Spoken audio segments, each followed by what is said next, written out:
You're listening to Release Your Resistance, episode 33.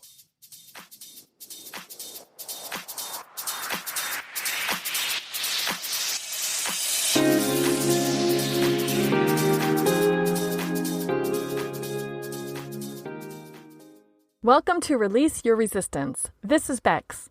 The only reason why any of us don't have what we want in life is because of our own resistance. Right now, I'm learning how to recognize and release my resistance, and this podcast tells you how you can release your resistance so that you can live the exact life that you want. Let's get started. All right, let's talk about making friends. I've seen a lot of people talking lately about how to make friends and what happens with friends and all sorts of questions about friends. And so in today's episode, I want to give you some ideas, suggestions, and examples about different ways you can think about making friends online, not in real life, not in person, since now we are meeting people and interacting with people online instead of in person. In this episode, I want to tell you about a blog article that I wrote years ago that was kind of the inspiration for this episode. I want to share with you why I think this question of how to make friends is such a common question. Then I'll give you some ideas of places you can go online, some things you can do online, and I'll give you some examples of how I use these techniques in my own life, in my own friendships. First, I want to mention this blog article from years ago. So years ago, I had a DIY and lifestyle blog. One of the articles that I wrote that I was really proud of and that got a lot of attention was called something along the lines of 10 ways to make friends as an adult. And I remembered that I had written that article and that it was so well received. And I thought, I'm going to recycle that article from all those years ago into a podcast episode because I still stand by what I wrote. But that was a few computers ago and a few thumb drives ago, and that website and blog has since retired. And I actually couldn't even find the article that I wrote, and maybe it's lost forever. And maybe it also doesn't apply today because obviously that was at a time when we were all still out and about. And so many of my suggestions were about how to meet people in person. Maybe it's fine that I can't find that old article to rework it into a podcast episode. But then I also thought, well, maybe it does still apply today because all of those activities and places that we were going all those years ago, we still have the same need for human connection. So some of the ideas, I don't remember all 10, and I don't remember exactly what I mentioned about all 10, but if I were to recreate that list today and try to remember what I would have included, I do include things like friends of friends, coworkers, people that have similar interests to you that you meet while volunteering or going to events, people who have the same hobbies as you, family members can be your friends. Those are just like a handful of ideas. And as I think about those ideas still all apply to us, even while we're in quarantine, even while we're trying to stay socially distant and not expose ourselves to other people. And I think we can still use the same examples from something that was written years ago that can't even be found again now. I think we can still use those same examples today. Before we talk about the specific examples, I do want to address the question of why is this such a common question? I see this question frequently in Facebook groups and in online forums and just even in personal conversations. Why do we as adults struggle with making friends as adults? I think if we go backwards and think about why and how did we make friends as children, we were in the same geographic location, either in the same neighborhood or going to the same school, or we had similar interests, maybe sports teams or scouts or hobbies, and we were familiar because we saw each other all the time, and there was really no choice in it. as far as seeing the same kids over and over again, either riding the school bus with them or later in our childhood as teenagers, we paired off. We found people with the same interests in music or entertainment or clothing style or rebelliousness as us. Whatever the reasons were, we found them because we were frequently face to face with them, either in school or in social outings or in the same friend group. Now as adults, especially during quarantine, we might not have that same level of familiarity, and seasons change. When I think back over my friendships that I've had as an adult in the last 20 or so years, I am still very close with some friends, and I have lost touch with many other friends. People change. I am certainly not the same person that I was 20 years ago. My tastes have changed. My views have changed. My education level has changed. My boundaries have changed. You might feel the same way too. You might feel like, wow, I have really matured and developed a lot, and I want to make sure that I'm spending time with people who value what I value and who see the world the way that I see the world. That's one example of why old friendships may not stick around, is maybe we've changed and the people that we used to value may not value the same things that we do anymore. And so it was just a natural progression away from each other. The other thing to remember is seasons change. I can think back to a few years ago when I had a really strong friend group of couples. You know what happened to all of those couples? We still love each other. We still have a lot in common. We still see the world pretty much the same way. But most of those couples have moved away out of state, either for different job opportunities or different living opportunities or different lifestyle opportunities. So even though there was no problem in our friendship at all, things change. I've seen this also with my girlfriends whose kids grow up, and when the kids part ways from their friends or from their sports teams, the mothers might not feel like they have as much of a connection anymore with the mothers who they were friendly with during their children's childhood. If you no longer have, quote unquote, the excuse of being friends with someone because of your children, or you no longer live in the same geographic area, those things can change your friendship. Even if none of that were happening right now, even if no children were growing up and no people were moving for their jobs or their lifestyle, now that we're in quarantine, it's just amplified all of the reasons that people are currently looking to make new connections and to deepen connections and to find how to spend time with people and who to spend time with. So the fact that we are at home, maybe we're feeling a little bit more alone than we ever were before. Maybe some of the things that we used to do for entertainment and for connection are no longer available to us because they're closed down or they're unsafe or they have limited hours, or maybe you just don't want to put yourself in those situations right now. These are the reasons that this question about how to make friends online has now become a little bit more amplified. So I want to give you some suggestions of some options of places you can go online that you can think about. Could I, would I, should I use that as a place to make friends? So the most obvious place that I can think of, it is a friend network. It is a social network. It's Facebook. You probably already have friends on Facebook, and maybe you like them, maybe you don't.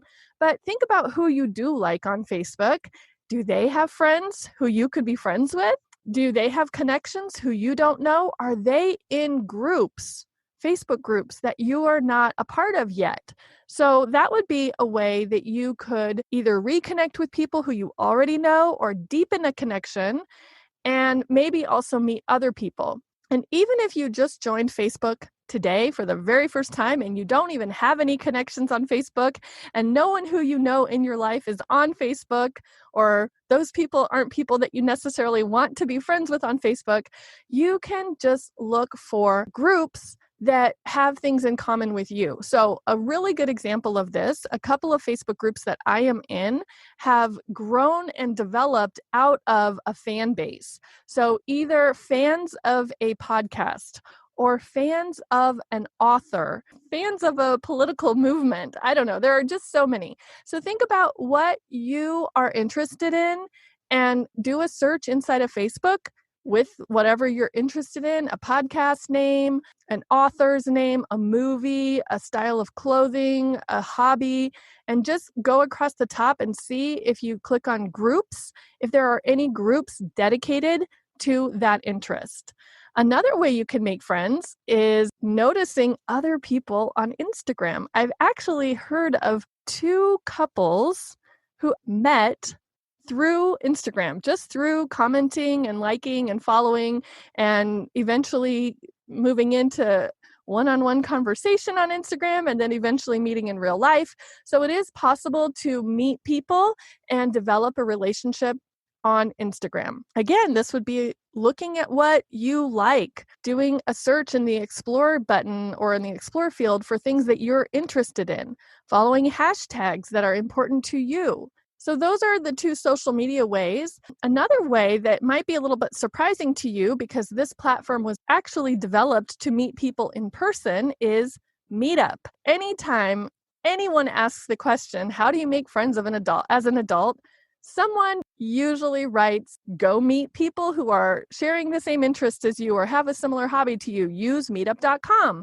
And the whole idea of meetup.com is to meet people in person. But obviously here in 2020, we're not really meeting people in person in bars or restaurants or parks or volunteer locations anymore.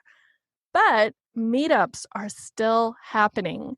I have met so many new people over the last 6 months on Meetup, and it's great and it's interesting, and you can do it from the comfort of your own home. Meetup has now added the option to host and attend online events. So you can find a Meetup group that shares an interest with what you're doing, and you can see if they have any meetups scheduled. And then you can join one, and it's very low risk. You don't have to drive anywhere. You could always opt out if the meetup is not for you and pretend like you're having technical difficulties. So there's really no risk. Finally, another online option that I want to offer you, I'm not sure if this is available everywhere, but it is available where I live, and it might lead to friendships or connections. It has for me in the past, not necessarily right now during COVID, but there is a website that's called Nextdoor. Nextdoor is all about connecting neighbors to each other. You can type in your address, and if there isn't a Nextdoor community, I think it will prompt you to start one. And basically what it does is it just gives an online message board for neighbors. The website Nextdoor does confirm that you actually live in the area by making you receive something in the mail at that stated address before allowing you on the platform. I think there's some kind of a check and balance system with that. But it's really great because if you hear sirens in your neighborhood, you could actually go on Nextdoor and see if anyone else is hearing those sirens, and maybe you'll hear the scoop of why there are sirens. Or if there's something going on with the water or electricity or internet, people can jump online and discuss it on the Nextdoor app. Years ago, I did a project where I was like putting something out for any of my neighbors to take advantage of, and someone did. And so we got to meet. This was 4 years ago.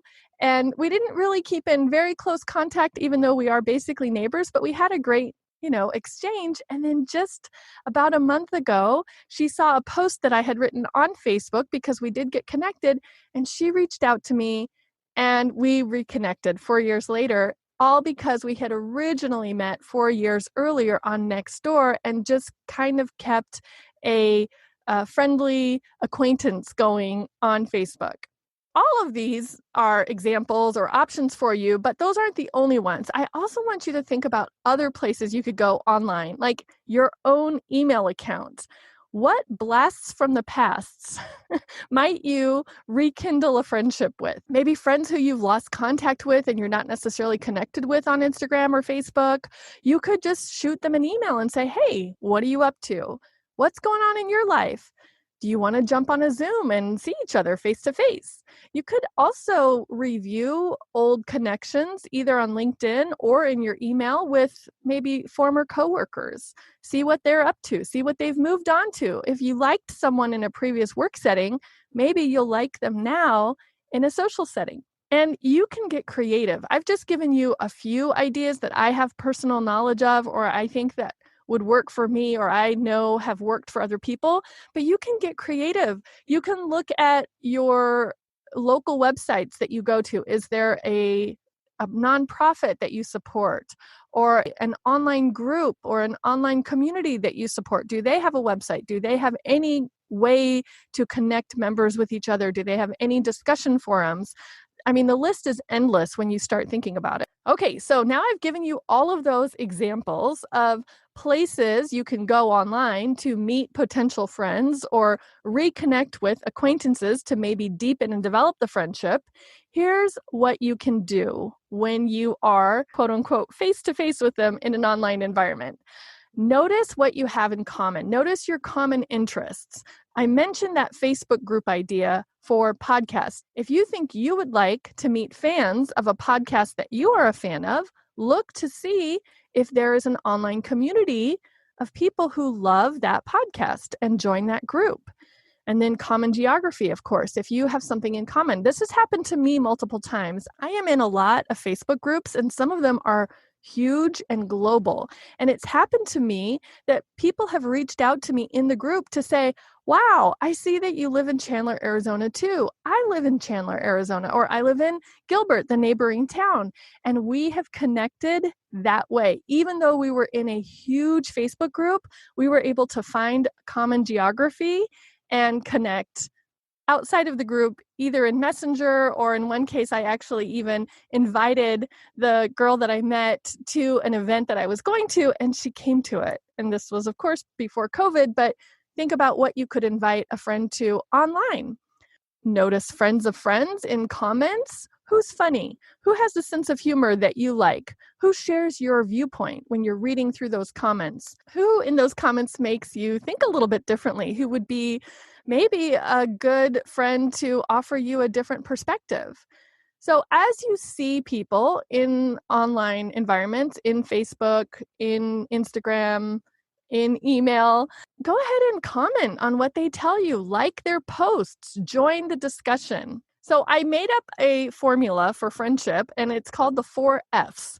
And I'm curious if you think this will be helpful, if it's easy to remember, if you would be interested in trying it. So the 4Fs is like a friendship formula. The first F is be friendly. So what I mean by that is if you're reading through a post and you see all the comments and you see someone's comment who you disagree with, but your goal right now is not to be disagreeable, it's to be friendly, to make new friends, you don't have to disagree with them. You don't have to say, oh, that's not for me, or, oh, I hated that TV show. You can just pass on right by, or you could ask a question. If your goal is to be friendly, you can say, oh, that's so interesting that you like that TV show. What did you like about it? Without disagreeing. See, you can be friendly. You should also follow other people who you're interested in, who you like. You can like their posts, you can comment on their posts, you can hit that little button to become a friend, you can click that little button to follow them.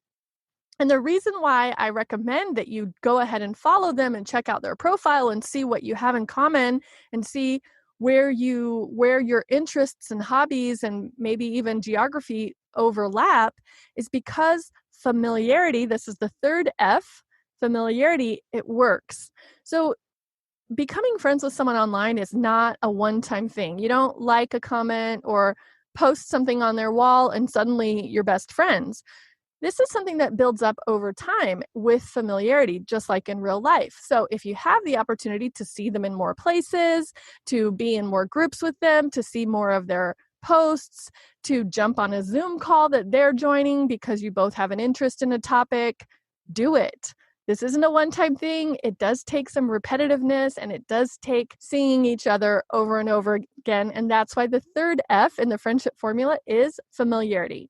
And the fourth F in the friendship formula is follow up. Go ahead and invite someone to jump on a call with you. You don't even have to have a Zoom account. Facebook actually has a video call or a phone call feature inside of Facebook Messenger. I've used them multiple times. They work really, really great. It works on a phone or a computer, super easy to use. So if you see someone that you either want to deepen the connection with or get to know in the first place, you could invite them to a quick little meeting. You could say, hey, do you want to jump on a Facebook Messenger phone call for 15 minutes? I'd love to get to know you. Or if you're going to be attending an online event, a Zoom call, you could reach out to someone and say, hey, I'm going to be attending this Zoom call on this day at this time.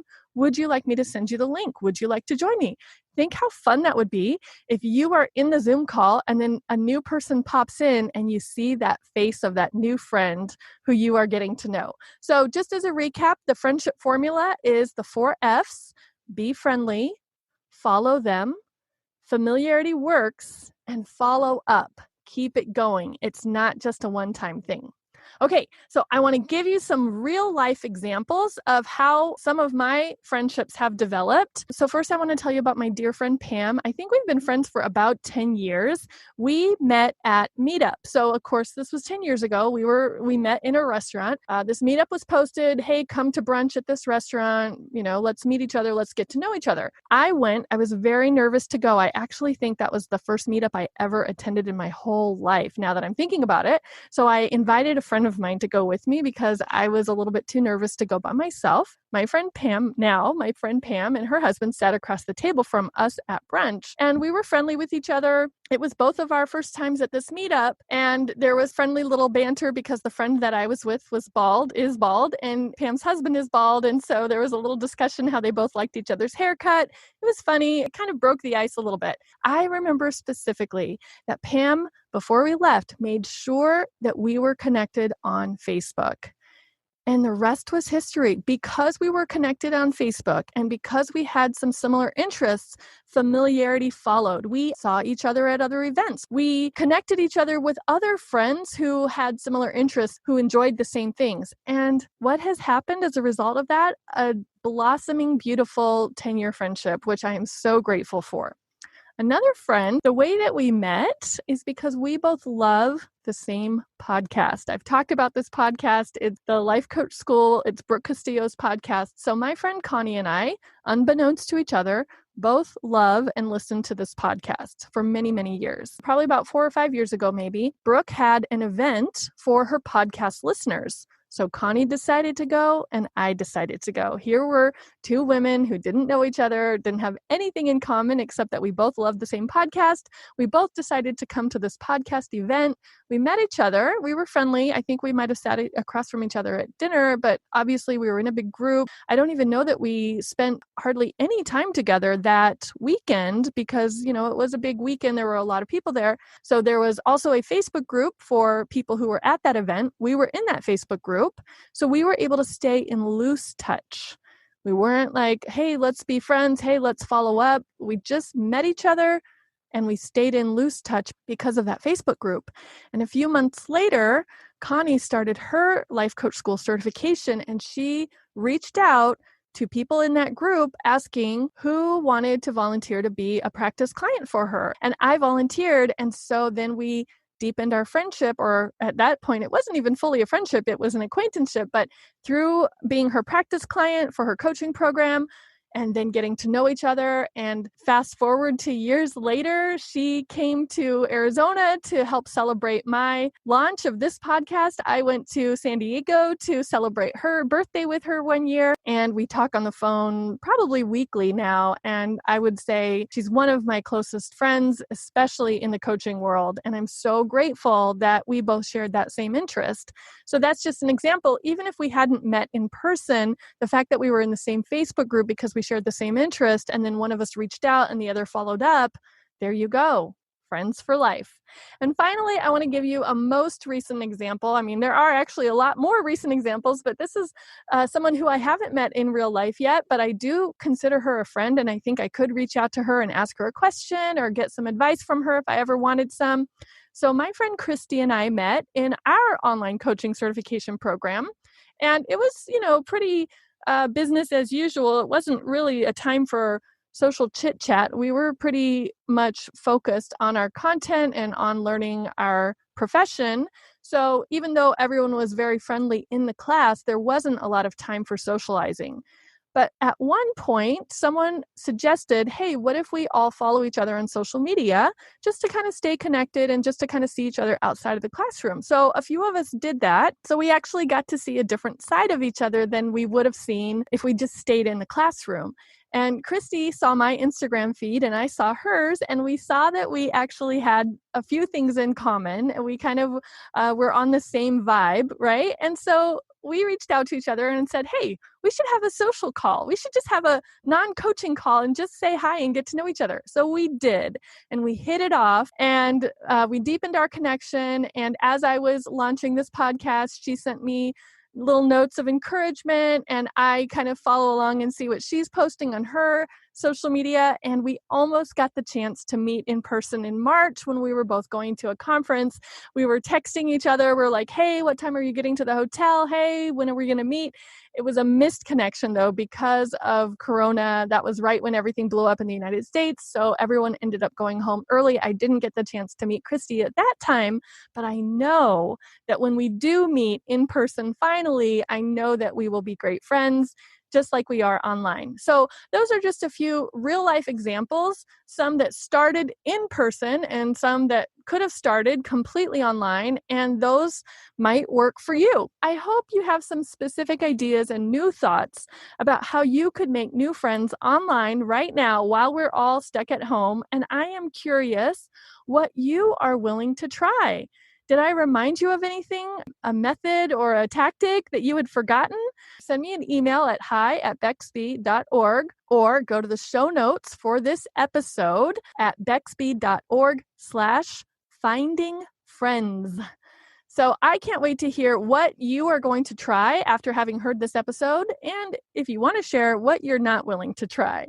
And if you are willing to try, I've got some options for you. Next Thursday, August 6th, I am hosting an online Zoom pod club. It's like a book club, but instead of reading a whole book, we're just listening to one episode of a podcast, and then we'll get together on Zoom and discuss it. I would love for you to join if that sounds interesting to you. The topic just happens to be about friendship. Not this episode, but another podcast episode about friendship.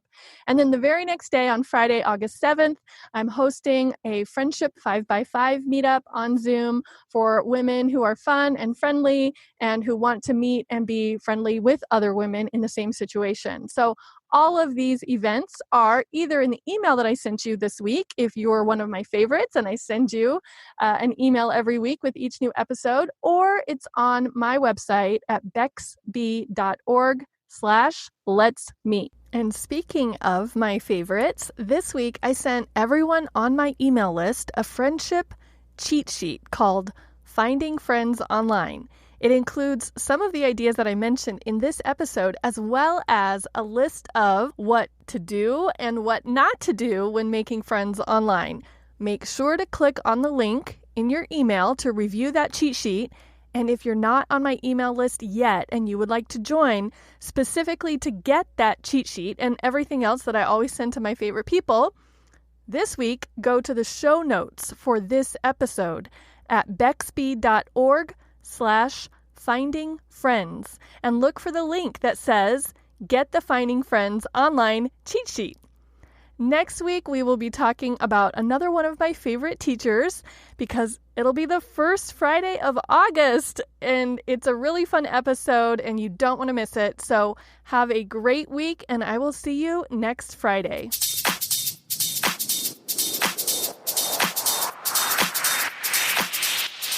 This has been Release Your Resistance.